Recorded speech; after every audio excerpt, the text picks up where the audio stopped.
अस्सलामुअलैकुम वरहमतुल्लाहि वबरकातुहू। उर्दू जमात दहम नेशनल बुक फाउंडेशन की जो नई किताब है उसकी नज़म नंबर 3 दरा खैबर शायर हफीज जलंधरी शेर नंबर 11। इसी ताबिश में चमकती थी मुसलमानों की शमशीरें, इन्हीं फौलादी दीवारों से टकराई थी तकबीरें।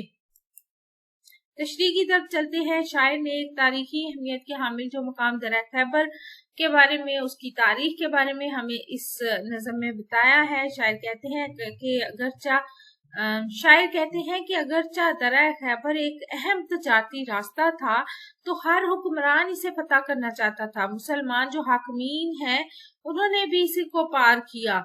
सिर्फ सिकंदर आजम ने पार नहीं किया बल्कि मुसलमान हुक्मरान जो है, मुसलमान जो सिपासलार है, वो भी इस रास्ते से गुजरे और कामयाब रहे। मुसलमान इस लिहाज से खुशकिस्मत रहे हैं कि वो यहाँ फतह हासिल कर सके। महमूद गजनवी, शहाबुद्दीन गौरी, अहमद शाह अब्दाली यहाँ से गुजरकर हिंदुस्तान में हमलावर हुए थे और उनका जो रास्ता था वो यही यानी दरा खैबर ही था। इन फातिहीन की बहादुरी और दलेरी आज तक याद रखी जाती है।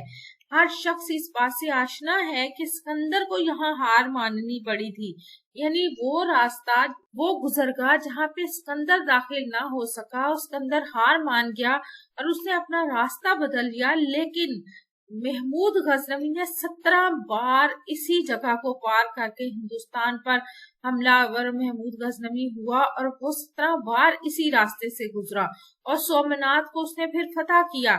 शायर जो है वो मुसलमान फातिहीन को यहाँ पे इस शेर में खराज तहसीन पेश कर रहे हैं कि इन सख्त पहाड़ी सिलसिलों को पार करके उन्होंने मुसलमानों का नाम रोशन कर दिया।